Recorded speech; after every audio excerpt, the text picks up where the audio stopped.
Hi అండి, నమస్తే. Welcome back to my channel అమ్మమ్మ చేతి వంటలు. ఈరోజు మనం తయారు చేసుకునే రెసిపీ గోధుమ పిండితో దోశలు అండి. ఈ విధంగా ఒక్కసారి ప్రిపేర్ చేసి చూడండి. మార్నింగ్ బ్రేక్ఫాస్ట్ ఏమీ లేనప్పుడు ఈ విధంగా 1 కప్పు గోధుమ పిండితో ఈజీగా తయారైపోయే ఈ గోధుమ పిండి దోశలను ఎలా తయారు చేయాలో ఈరోజు చూద్దాం. ముందుగా ఈ దోశల కోసం స్టవ్ వెలిగించుకొని ఒక ప్యాన్ తీసుకొని అందులోకి 2 టేబుల్ స్పూన్ ఆయిల్ వేసుకోవాలి. అందులోనే 1/2 టేబుల్ స్పూన్ ఆవాలు, 1/2 టేబుల్ స్పూన్ జీలకర్ర, 1/2 టేబుల్ స్పూన్ శనగపప్పు, 1/2 టేబుల్ స్పూన్ మినపప్పు వేసుకోవాలి.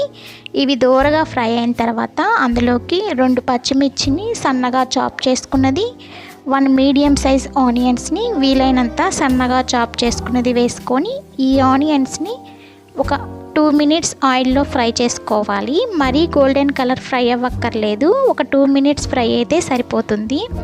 ఈ విధంగా ఆనియన్స్ కొంచెం దోరగా ఫ్రై అయిన తర్వాత అందులోకి కొంచెం కరివేపాకు, టేస్ట్కి సరిపడినంత ఒక 1/2 టీ స్పూన్ సాల్ట్ వేసుకొని ఒకసారి బాగా మిక్స్ చేసుకోవాలి. ఈ విధంగా మనం వేసిన స్పైసెస్ అన్నీ కొంచెం దోరగా ఫ్రై అయిన తర్వాత అందులోకి 1 మీడియం సైజ్ టమాటాని సన్నగా చాప్ చేసుకున్నది వేసుకోవాలి. ఈ విధంగా టమాటాలు వేసుకొని ఈ టమాటాలు కూడా కొంచెం మగ్గేంత వరకు ఆయిల్లో ఫ్రై చేసుకోవాలి. ఈ విధంగా టమాటాలు బాగా మగ్గిన తర్వాత ఇప్పుడు లాస్ట్లో ఒక గుప్పెడు సన్నగా చాప్ చేసుకున్న కొత్తిమీర వేసుకొని ఒకసారి బాగా మిక్స్ చేసుకొని స్టవ్ ఆఫ్ చేసుకోవాలి. ఈ విధంగా కొత్తిమీర వేసుకున్న వెంటనే స్టవ్ ఆఫ్ చేసుకొని ఈ మిశ్రమాన్ని పక్కన పెట్టుకోవాలి. ఇప్పుడు ఒక మిక్సింగ్ బౌల్ తీసుకొని అందులోకి 1 కప్ గోధుమ పిండిని యాడ్ చేసుకోవాలి.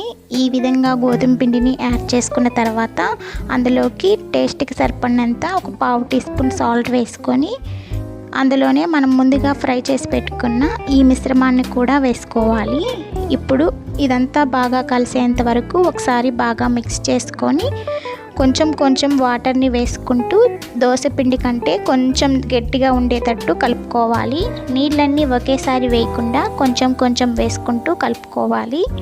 నేను వేసిన ఈ 1 కప్ గోధుమ పిండికి 2 కప్స్ వాటర్ పట్టాయండి. ఈ విధంగా వాటర్ అన్నీ ఒకేసారి కాకుండా కొంచెం వేసుకుంటూ ఈ విధంగా కలుపుకోవాలి.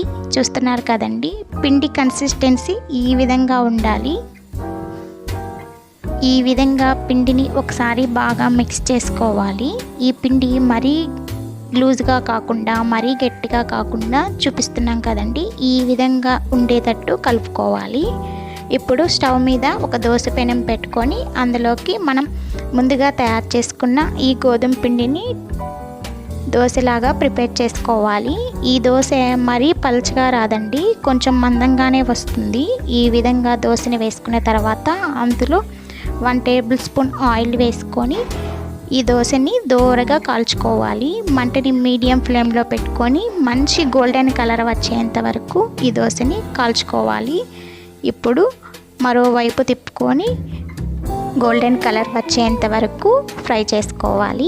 ఈ విధంగా ఫ్రై చేసుకున్న దోశని తీసుకొని సర్వ్ చేసుకొని ఇదే విధంగా మిగతా పిండిని కూడా ఇదే విధంగా దోశల్లాగా ప్రిపేర్ చేసుకుంటే ఎంతో టేస్టీగా, చూస్తుంటే నేను నోట్లో నీళ్ళు ఊరిపోయేలా ఉండే గోధుమ పిండి దోశలు రెడీ.